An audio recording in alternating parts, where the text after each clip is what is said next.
You're listening to Season 2 of the Mies podcast. I'm your host, Josh Sharkey, the founder and CEO of Mies, a culinary operating system for food professionals. On the show, we're going to talk to high performers in the food business, everything from chefs to CEOs, technologists, writers, investors, and more, about how they innovate and operate and how they consistently execute at a high level, day after day. And I would really love it if you could drop us a 5-star review anywhere that you listen to your podcast. That could be Apple, that could be Spotify, could be Google. I'm not picky. Anywhere works, but I really appreciate the support. And as always, I hope you enjoy the show. With every stroke of the pencil, I'm giving you folks a glimpse into my experience. Hello, ladies and gentlemen. In today's episode, we are going to talk about private equity and investing and what's that like and how does it work? And we're going to be talking to the partner at a firm called KarpReilly. If you haven't heard of KarpReilly, they're a bit of an institution. They've invested in everything from made in cookware to Salt and Straw to Spindrift to Starboard Chicken. They have a bunch of incredible, very successful investments. And I had a lot of questions today just to sort of shed light on how does it work? What is the difference between private equity and venture capital? What do they look for when they're investing in a restaurant? Typically, private equity is coming in when the restaurant has a bit of scale, right? Maybe 5, 10, 20, 100 locations. So not when you just first get started. They want to see how it works as it starts to scale. But I wanted to understand more of the common threads that they find as indicators of success in the restaurants or food brands that they invest in. How long do they hold these investments for? How do they get involved? How do they do their due diligence? And everything in between. Being a partner at the firm, Drew gets really in the weeds with a lot of these investments. So we went pretty deep on how all of this works. And I'm excited for you to hear how this world of private equity helps restaurants and other food brands scale. And as always, I really hope that you enjoy this conversation as much as I do.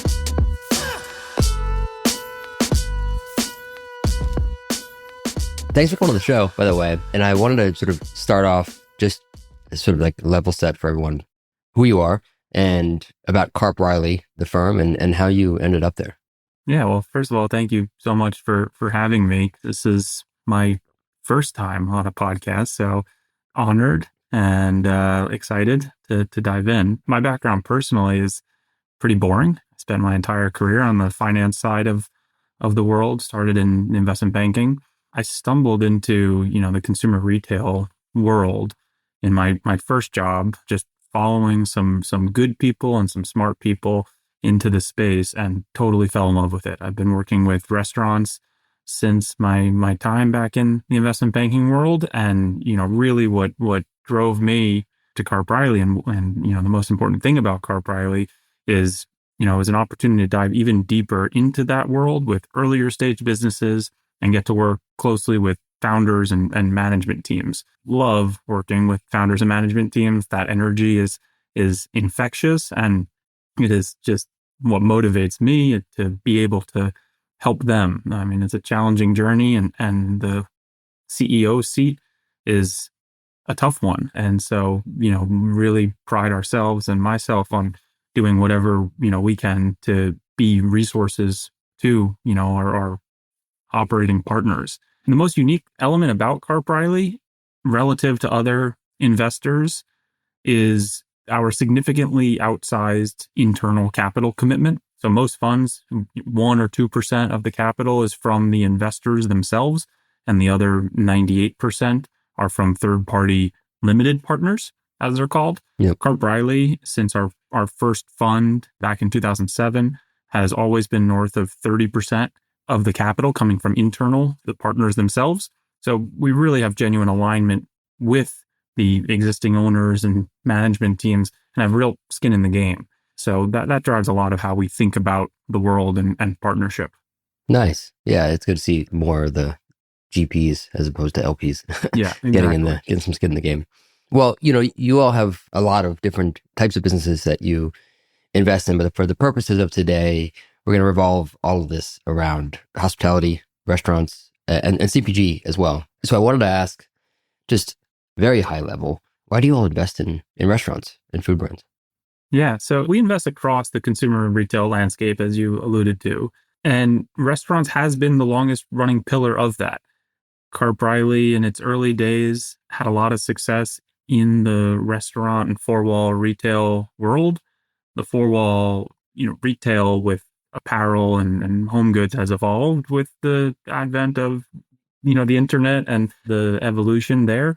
Restaurants has been really consistent, and we love the restaurant space and have developed a unique network and set of experiences within the space. And personally, from an investment philosophy perspective, what I really love is, and I think it's so counterintuitive to the rap that restaurants get as being a bad place to invest, is that once you have a model that is working, it's not that difficult to predict how it's going to scale.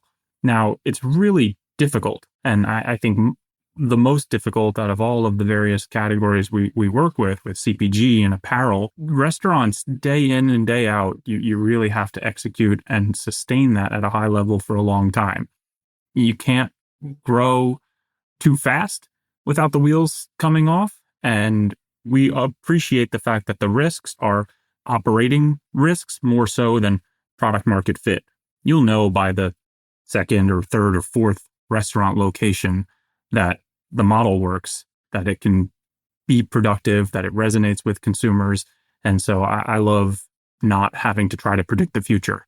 I don't think anyone's really good at predicting the future, and I certainly fall into that camp. So really appreciate, just the simplicity of knowing what growth looks like. Yeah. It's so interesting because, I recently was listening to Bill Ackman talk about how he loved restaurants as an investment. Of course, when he talks about restaurants, he's talking about very, very heavily scaled things like Chipotle, which is very similar to what you're saying. And it is a very difficult business model in that there are so many factors that are somewhat out of our control, weather, supply chain, trends, you have hourly labor, you have, like shortages and agricultural shortages and things that spike cost of goods. It's obviously a very competitive space, short attention span. And it's so a very difficult business model, but there are a lot that succeed, and it seems that typically you succeed when you're able to sort of find scalability. And you all probably look at a lot of deals in the restaurant space, I'm assuming. Mm-hmm. Are there any sort of common threads or heuristics that you see that indicate success and scalability of a restaurant when they're early on, before they've kind of hockey stick to real scale? Yeah, and quickly, I'll hit on that point because restaurants are certainly subject to those secular trends, and we have had to evolve our restaurant investing practice with the times. Back in the 90s, we were investing in concepts like Mimi's Cafe and Marie Callender's, those family restaurant type concepts, to the Habit Burger Grill and Cafe Rio and Cafe Zupas as fast casual started to gain traction. More recently, these hot social media darlings like Salt and Straw and Home State and Ramen Tatsuya and Starbird Chicken. And so we philosophically try not to stay too far out ahead of those trends and make sure we are riding the right tailwinds. A growing restaurant is capital intensive and complicated, like we were just talking about. So we really like to make sure we have those tailwinds behind us. Some of those common threads for success, there are so many to hit on. I don't know where to start. It really exemplifies the art rather than the science of investing in restaurants. But first and foremost, it always comes down to the people. Restaurants are a people business more than anything else, in my purview. And it really requires a great leader and a great operator. And there's just no replacement for that dedication that you get from an amazing leadership team. Beyond that, you get into, the value proposition. Is the food consistent and great quality for the price? Is there differentiation of the concept and reason to be?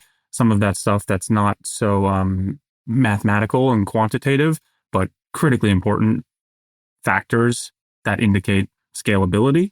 And if you check those qualitative boxes, every restaurant growth story ultimately comes down to unit economics. And we are focused on best-in-class cash on cash, return on investment, or payback. So how much does it cost to build out an additional location versus the four-wall cash flow that location spits off? Beyond that, a couple of other factors that come to my mind. seeing success across a diversity of real estate types or markets, operationally simple models versus operationally complex models. We've had success with both. You can grow a simpler model faster, fewer pieces that might break. And then, one of the other elements that we really do try to quantify is whether the brand has raving fans and really drivers of frequency and that word of mouth advertising. And when you inevitably enter new markets, will the reputation of the brand precede you? Because entering new markets is the hardest thing about growing a restaurant concept, bar none. And so we're always cognizant about having a competitive advantage towards that piece of the pie. And, one other element that we're always cognizant of is the cuisine itself, right? Where not unique to the restaurant world, but you have to pick your lane a little bit. And certain cuisine in and of itself is a little bit regional. Spent a lot of time around the barbecue landscape. And I think part of the reason why you don't see a national barbecue fast casual concept is because barbecue in the Carolinas and Texas and California are all different. And I think it's an amazing place to operate, but there are sometimes just innate challenges, just even if you check every other box. I never thought about that with barbecue. I mean, there are definitely some, I mean, I think of like City Barbecues, a really incredible brand and scaling. I don't know if I think they're going to the South. Of all of those factors, right? When you're looking at a new deal, is there one that you weight more heavily than others? And I'm going to kind of lead the witness a bit with my thought here, at least, is that it would seem like demand is the most important thing, because even if you have incredible unit economics and you've created, something that can scale well and it's simple, if it's not like something that people are like, hankering after all the time, then that you can't create that demand. And I ask this because I'm curious, when you're looking at investments, because I imagine in private equity, there's a certain tipping point of when you get involved versus when you don't, and how early in the stage of the business you get involved. Mm-hmm. But I'm so curious if there are times you look at something like, wow, this thing, people love it, and they have a few locations now, and they are just like so busy, but the unit economics are terrible or not good, but they should be and they can be. And you think, you know what, we can help. Or do all of those things have to sort of like be aligned in order to step in? Yeah. It begs the question, why, right? And we have absolutely made investments in brands that the unit economics were not where we thought they should be. And the challenge that we face is that no one on the KarpReilly team has any operating experience. So we are not the types of investors that are going to come in and tell you how to run your business or think that we know better than you. We have a ton of board level experience, and we talk about it as an inch deep and a mile wide. And so we've seen every mistake in the book be made, and very much view it as our job to help our portfolio companies avoid making the mistakes that we've already made. And you can make your own mistakes, and hopefully they're smaller. So volume is critical for us, and it's what you hit on completely. And it gives you just a lot more margin for error in that, again, as you enter a new market, as you're opening your 100th location as opposed to your 10th, it is exceptionally rare to be able to sustain your core market early unit economics and really demand volume. So we're always forecasting some decline in volume as you leave your home market. The second element here, and this is somewhat unique to KarpReilly's philosophy, is that we strongly prefer best-in-class volumes because we have a philosophy of continuing, I'll say, of investing early in overhead in advance of the growth, as opposed to constantly playing catch up. And if you want to, for lack of a better word, overinvest in G&A in those early days, you need sufficient volumes and sufficient four-wall cash flow from your best units to cover that. And you can make a lot of money in restaurants investing in franchisable, lower AUV concepts. But for our philosophy and really focusing on de-risking that growth by making sure you have the best team, the best systems, the best processes earlier than you quote unquote need them. You need your best units to spit off sufficient dollars of cash as opposed to just margins and ROI. It sounds like top line is one of the most important parts of the puzzle for you. Quantitatively, yes. I think the hardest thing about what we do is, I talk about this a bunch. I think the most important parts are some of the qualitative elements, and what does the leadership team look like, and is the value proposition sustainable? Is it differentiated as you enter new markets? But yes, from a quantitative perspective, that's the most important thing from my vantage point. Yeah. Sorry, I don't want to oversimplify. I know it's not simple. At what stage do you like to get involved? Yeah, we're a unique platform in that we can be flexible. And we find ourselves a little bit at the intersection of venture capital and private equity. And so we've had success investing in restaurants as early as 4, 5, 6 locations, very modest amounts of EBITDA.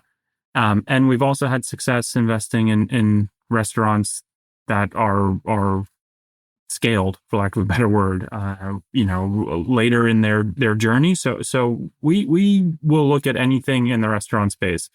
We're not looking at $500 million, valuation businesses. That's really the journey we help to take our brands on from when we invest. We've had a number of exits in that $500 million to $1 billion range. There are folks with better toolkits than we have for how to get the most, leverage and squeeze the most efficiency out of a restaurant. Our skill set is really in that growth phase when you're still growing 20, 25, 30% annually.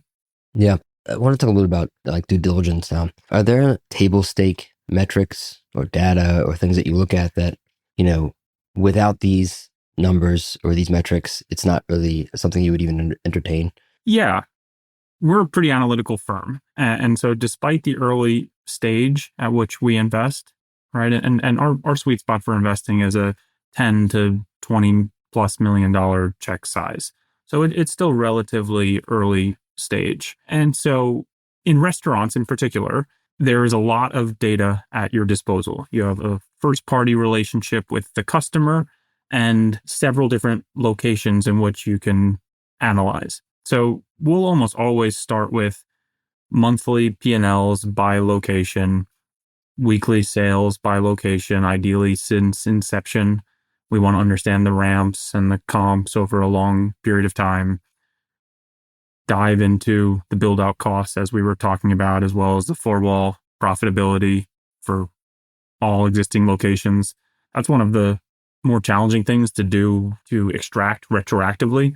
So my advice to any early stage restaurateur would be make sure you're tracking those early and staying organized around your build-out costs, because that is a critical part of the growth equation. And then always, the makeup of the team, understanding square footage and seating trends and by location, and really trying to inform our view as to what might be the optimal way to scale this business. Just going a layer deeper when looking at those same store sales trends, understanding traffic versus price versus, mix and other, and then always wanting to understand the composition of the overhead. Is this a team that is quote unquote overbuilt relative to the size or underbuilt relative to the size? And are those G&A dollars being well spent? For us, our preference is an overbuilt team, and we will not ding an early stage restaurant for having too much G&A, so long as that G&A is well spent. And there are, we've looked at a number of concepts that have too much G&A, and it's not clear that it's actually supporting restaurant ops and de-risking that growth.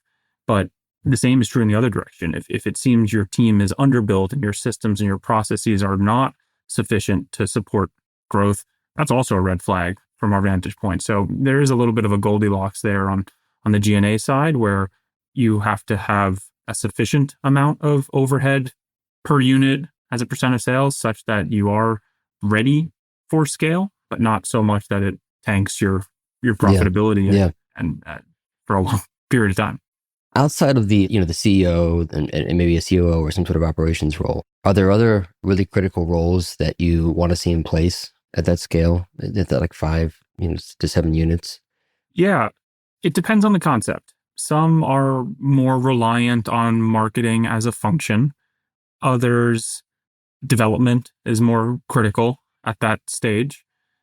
And in this day and age, a CTO or a VP of technology is becoming more and more critical earlier. 10 years ago, I never would have said that. You probably didn't need a CTO until you had 200 units. Today, that is a piece of the puzzle that you need some capabilities, if not a competitive advantage. Really a leader and an ops execution expert are the critical pieces of the puzzle. But in my experience, while that would be sufficient for KarpReilly to invest, it's pretty rare that you can generate outsized volumes and be growing without a really capable team at the helm. Yeah.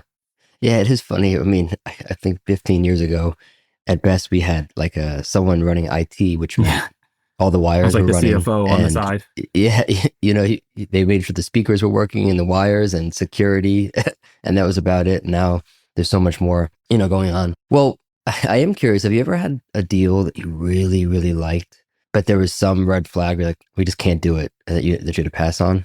We've had a few where it's taken a long, I think back to our investments in Eureka out in California, as well as in Ramen Tatsuya down in Austin. We got to know the founders 4 or 5 years before we ultimately made the investment. And for a while felt like it had gotten away and ultimately did come back. So those ring in my mind. But more often than not, it's the timing's not there. You've talked a lot about the leadership. So obviously the quantitative stuff is a lot easier to measure, right? As long as the numbers are there. But are there any maybe novel ways in which you all at KarpReilly assess how good the team is? How do you make that assessment? Yeah. Retention is the easiest way to quantify that. I think good leaders have a unique ability to retain their talent and motivate their teams. And ultimately at this stage, that leader is a salesperson. You have to sell new hires, you have to sell existing employees, you have to sell landlords, and every partner along the way. And obviously everyone in the restaurant is selling the guest. Everyone has their questions that they'll poke and prod and really want to understand what motivates the founder. Is that founder resilient? Because there are tough times in every restaurant growth story, even the ones that from the outside look like they're up and to the right. There are dark days, and you want to make sure that this is someone that you want to work with, that is resilient when those tough times do come, and that you honestly can just have a good relationship with. There are late nights and weekends and again, tough business conversations that are inevitable. So you just want to make sure that you find the right partner. And I will always say this to a founder, that you need to do your diligence on your investor, your partner, as much as they're doing on you, and absolutely should be doing reference calls. This is a small industry where I think one of the beautiful things about the restaurant space is that founders and management teams are so helpful to one another and are so open to communicating, sharing, collaborating, because I think unlike other categories or other sectors of the consumer world, everyone knows that you're competing with one another, but everyone knows that even your best customer does not only eat at your restaurant. And so there's plenty of wallet share to go around. Whereas if I were one energy drink and you were another energy drink, more likely than not, the customer is either going to drink mine every day or yours every day. And I think there just ends up being more collaboration in the restaurant space. I bring that up just because that's often how we are referencing the founders and management teams that we work with, and how I think those teams should try and reference any investor or partner. We are totally open kimono on that, and encourage share contact info for every management team member founder that we've worked with, because that fit and that philosophical alignment is as important as anything. This show is brought to you by, you guessed it, Meez. Meez helps thousands of restaurants and food service businesses all over the world build profitable menus and scale their business successfully. If you're looking to organize your recipe IP and train your team to put out consistent product every day in less time than ever before, then Meez is just for you. And you can transform all those old Google Docs and Word docs and PDFs and spreadsheets and Google Sheets into dynamic, actionable recipes in Meez in lightning speed. Plus, stop all that manual work of processing invoices, because Meez will digitize all your purchases automatically. And there's a built-in database of ingredient yields, prep yields, and unit of measure conversions for every ingredient, which means you're going to get laser-accurate food costs in a fraction of the time. Visit www.getmeez.com. That's GETMEEZ.com to learn more. And check out the show notes moving forward, because we're going to be adding promotions and discount codes so that all of you lovely and brilliant Meez podcast listeners get a sweet deal on Meez.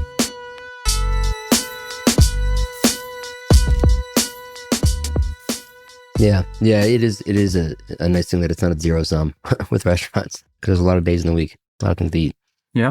So, you've been talking a lot about the structure of the investment. I don't know if you have a take on this, but I am curious. When do you think it makes sense to take on private equity versus venture capital or other instruments of investment? Part of what I also wanted to understand, you mentioned that you typically have a check size around 10, 20 million as part of this. I'd be curious, what is the ownership stake that you're looking for in a business when you get involved? Yeah. So these terms are a little bit amorphous. So let me try and generalize to set the stage. Let's say a private equity investor is someone who's writing a $20 to $20 million plus check, and venture capital is really in that single digit range. We've positioned ourselves so that we can sit at the intersection and be relevant capital for a brand that wants that venture approach, cash to the balance sheet to accelerate growth, or that private equity approach where the founder or existing shareholders want to take some chips off the table, also put some cash to the balance sheet to accelerate growth. We can very much be all things to all people, and it's a very unique element about the KarpReilly platform. Venture capital often has connotations around expected growth rates and a little bit of a desire to shoot the moon. And so I think this is really what I was alluding to with some of the philosophical alignment. In my experience, it's really tough in restaurants to try and shoot the moon. And sometimes that can lead to disappointed or pushy investors who wanted you to keep growing at 100% year over year like you were when you were 2 or 4 or 8 locations. And that gets exponentially more difficult as you scale. So really talking through what that growth journey might look like with that investor and aligning. Some founders, management teams are ready to go try and double every single year for the first 10 years. That type of risk profile doesn't really fit the mold for KarpReilly, but there are a lot of investors who are ready to take those risks because the upside is enormous. And there are success stories that look like that. We are a little bit more risk averse than your typical venture capital investor. On the flip side, when you get into the traditional private equity realm, the business really needs sufficient and stable EBITDA. Those investors like to use a little bit of leverage, sometimes a lot of bit of leverage, and their growth expectations relatedly tend to be much less than a venture investor. They're more focused on the stability of those cash flows, ability to service the debt while growing. And that approach tends to be better suited for a more stable, more professional and mature management team. And so a lot of founders clash with that philosophy, right? And I understand it, right? It's the world I live in. It's the folks we rub elbows with, but it's very much focused on stability and the numbers. And that's not often what drives founders, nor is it often the skill set of founders. Founders have vision. They're willing to take risks. They're willing to throw caution to the wind sometimes as you're on this growth journey, and you have to. We find ourselves in this position where there's give and take. Management teams certainly have to professionalize. Systems and processes have to improve, because what works when you're a 10-unit restaurant chain, spending time in every restaurant, knowing every GM, that doesn't scale to when you're 100, 200, 300 locations. And you need someone who has management skills as their core competency, as opposed to vision and salesmanship and knowledge of, the food and the customer, like a founder, a chef, a restaurateur might. And so there's no right answer for everyone. It depends on the stage of your business, of what your personal motivations are, right? Plenty of founders are capable and, more importantly, have the desire to run that 200, 300 location concept.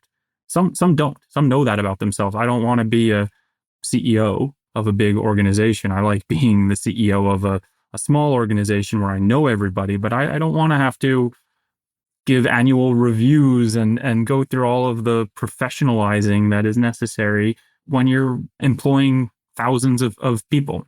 Yeah. So, it's a different game. and then the other thing I would just hit on that we see a lot of are unit level financing models, where restaurateurs, chefs will raise capital for a specific location and charge a management fee for the first few restaurants, and raise capital from friends and family or industry folks.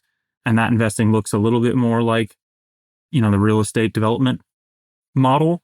It's sort of a debt equity hybrid where the first cash back goes to those investors. It can be a great option before the brand has brand equity itself, but it does lead to cash flows going out the door instead of being reinvested into the team or growth. And that ultimately takes time, because it's a bit of a treadmill. Every time you want to open a new location, you have to go solicit capital first. But it's an option that works for a lot of folks before you're ready to get in bed with someone as a larger owner. One piece of your question I didn't answer is if there's a threshold ownership stake for KarpReilly.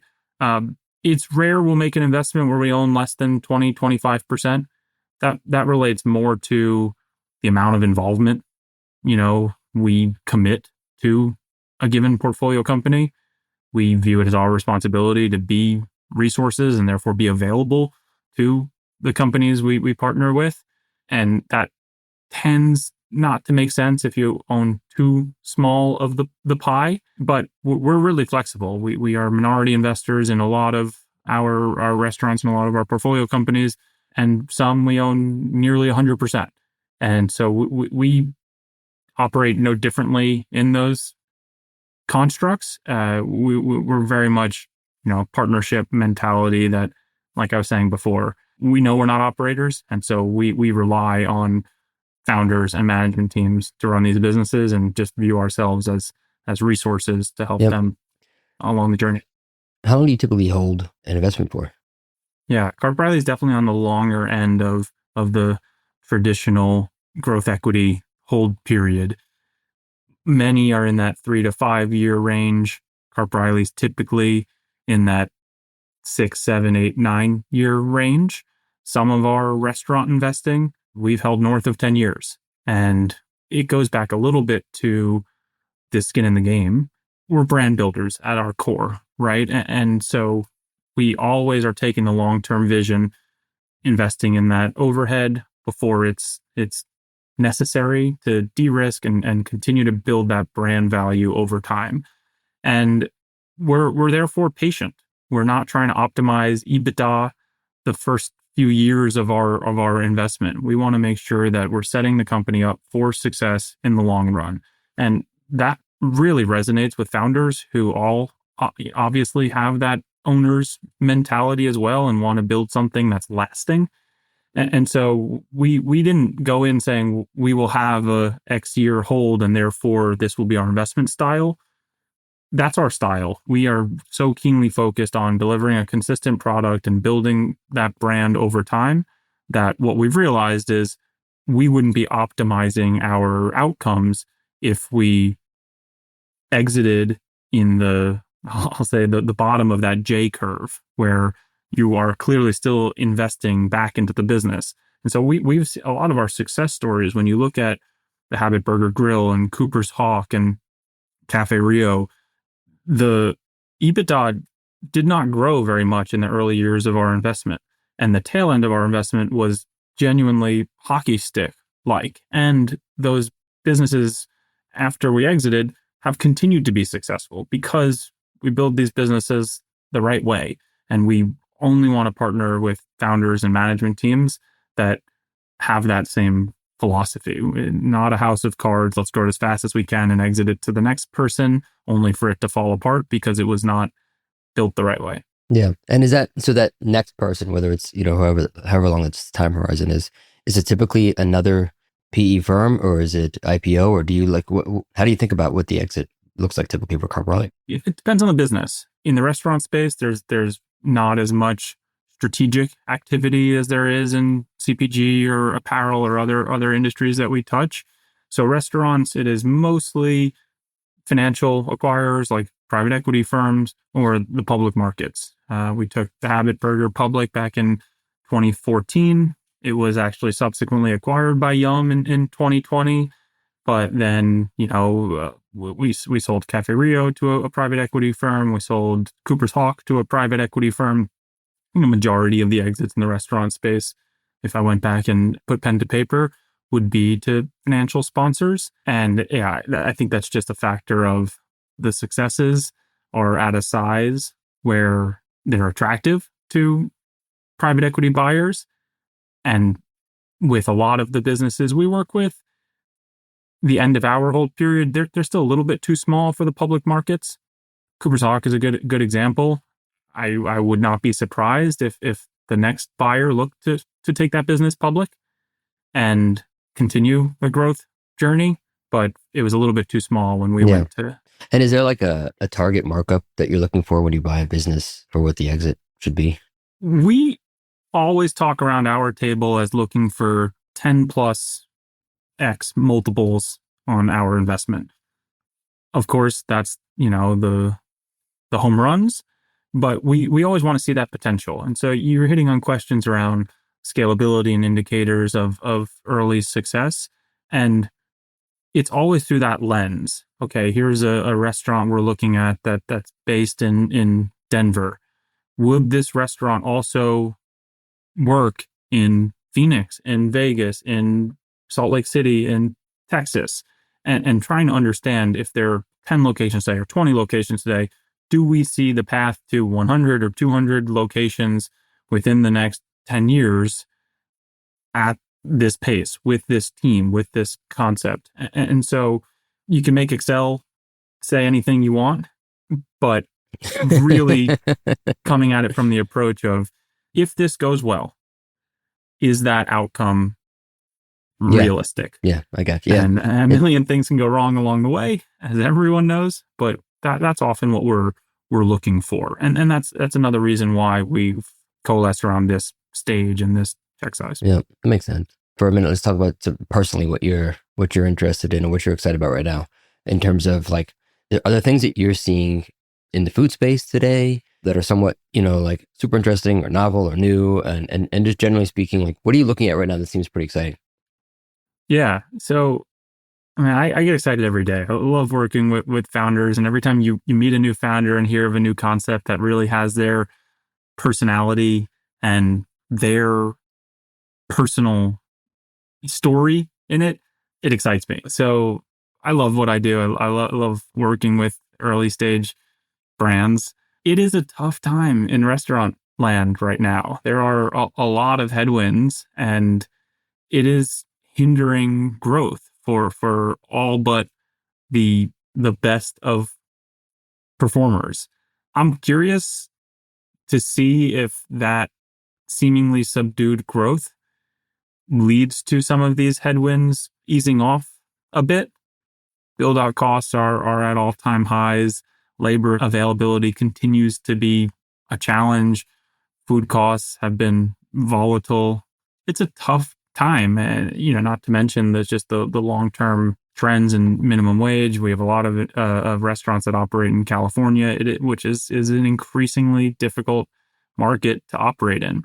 So I'm always on the lookout for those up and coming concepts that are refreshing or putting their own stamp on a space and introducing me to their take on cuisine that I wasn't familiar with before. And I think to Home State bringing those Texas style breakfast tacos to Southern California. And, when I first tried those tacos, my mind was blown.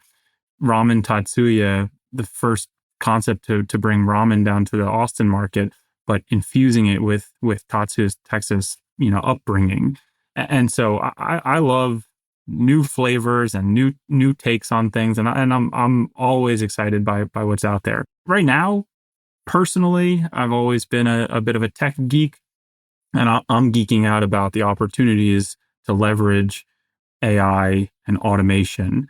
Thinking about, from the finance side, sales forecasts. Everyone's seeing sales forecasts and setting pars and scheduling and having machine learning improve those processes. A couple of the concepts within our portfolio have really leaned into that and seeing some incredible fruits of their labor. The team at Cafe Zupas has developed their own AI internally, and it's really the back end of everything in their restaurant these days. Everything in the restaurant and how they operate is being driven by these AI forecasts and AI feeding the operations team to make better decisions. Do you see a lot of these brands? I am going to ask you outside your portfolio what you're excited about, but do you see a lot of these brands building their own proprietary models or just leveraging models to build their own forecasting tools? It seems like these are becoming more ubiquitous and off the shelf. You can do a lot of damage if you have somebody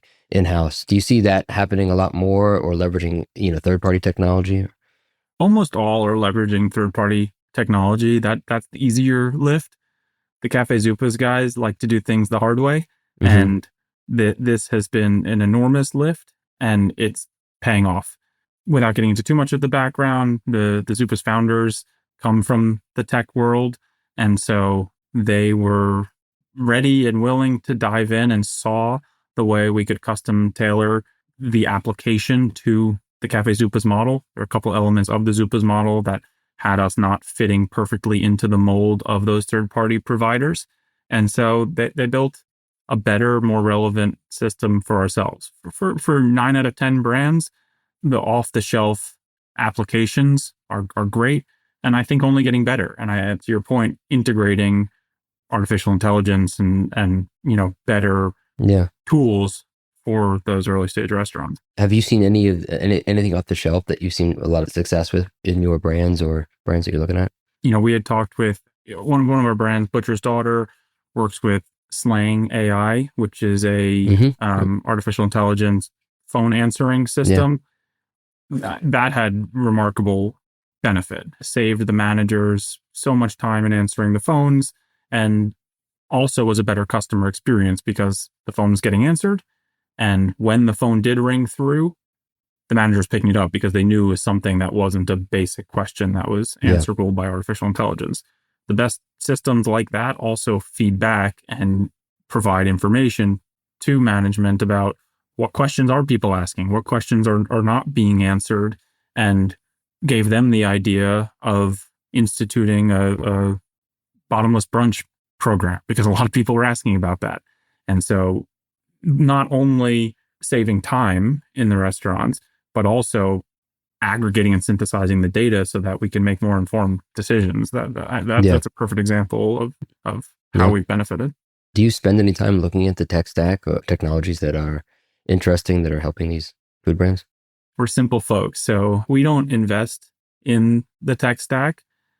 We are often trying to help our portfolio companies assess the various options for suppliers. And that's everything from software providers, service providers, commodity purchasing. Gotcha. Yeah. So you just generally sort of consulting them on all the opportunities out there.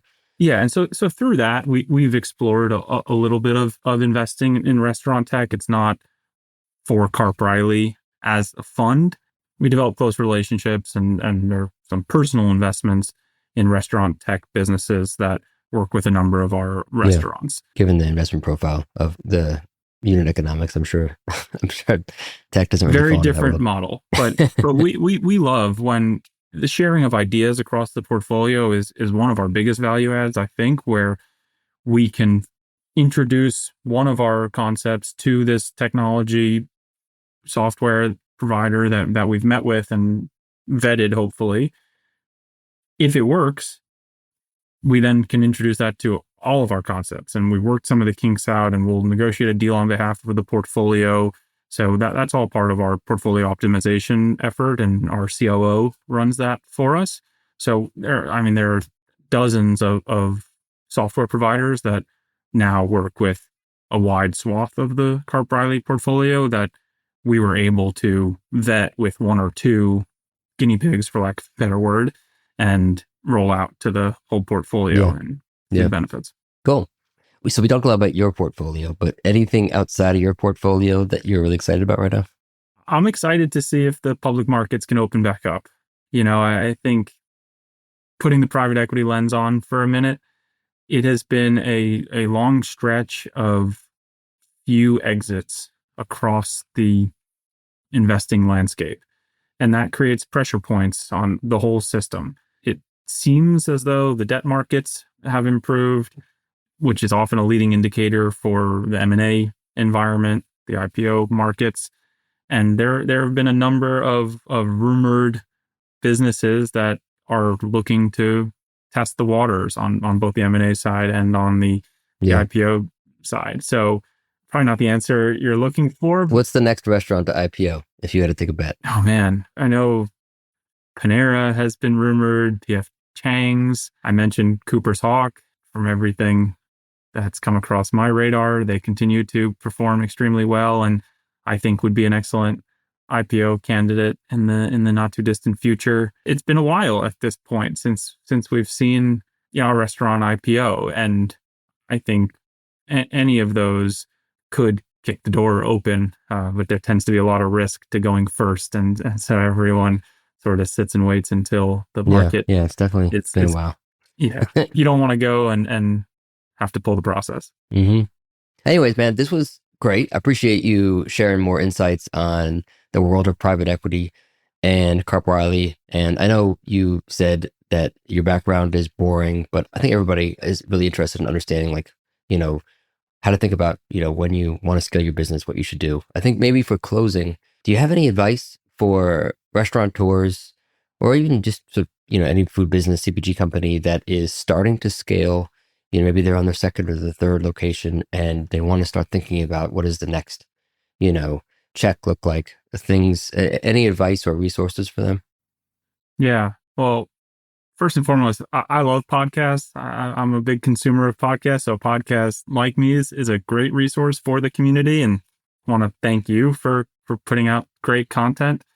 The community itself is the best resource. I've seen in the restaurant industry more than any other where a founder or management team that has gone through these steps in the journey before, maybe they've taken capital from venture capital or private equity, they'll talk about it and they'll be really open as to what the experience was like. I don't think there's any replacement for hearing that firsthand experience. So that's what I've seen. The most informed early stage management teams are the ones that have relationships with folks that are a few years ahead of them. I think it just can be invaluable because, again, you see what they would do different. You can hear what they would do differently. And that's what I love to try and facilitate within the KarpReilly portfolio as well, where we have investments in restaurant groups as small as 5 or 6 locations. And we have investments in restaurant groups that are 100 locations, and still relationships with the restaurants we've exited that are well in excess of that. And so that journey, there are a lot of the same pitfalls and a lot of the same learnings that you can get from other founders or management teams. I would also say reach out to KarpReilly. My email is on our website. We all love talking with early stage restaurateurs, founders across the consumer retail spectrum. If something's too early for us, we won't be shy about saying that, but it's always worth 15 minutes to chat and pick one another, get to know each other, get to pick brains, and we can try to connect you with some resources who might be relevant. So I'll make the shameless plug there, but we are always looking to meet with those up and coming, growing restaurants across the country. Love it. All right, there you go. Email Drew, go to KarpReilly.com and and you can learn more there. Awesome, man. Well, thank you for spending some time here. This was fun, and I really appreciate it. No, thank you so much for having me. This is exciting. Thanks for tuning into the Mies podcast. The music from the show is a remix of the song Art Mirror by an old friend, hip-hop artist, Fresh Daily. For show notes and more, visit getmees.com/podcast. That's GETMEEZ.com/podcast. If you enjoyed the show, I'd love it if you can share it with fellow entrepreneurs and culinary pros, and give us a 5-star rating wherever you listen to your podcasts. Keep innovating, don't settle, make today a little bit better than yesterday, and remember, it's impossible for us to learn what we think we already know. See you next time.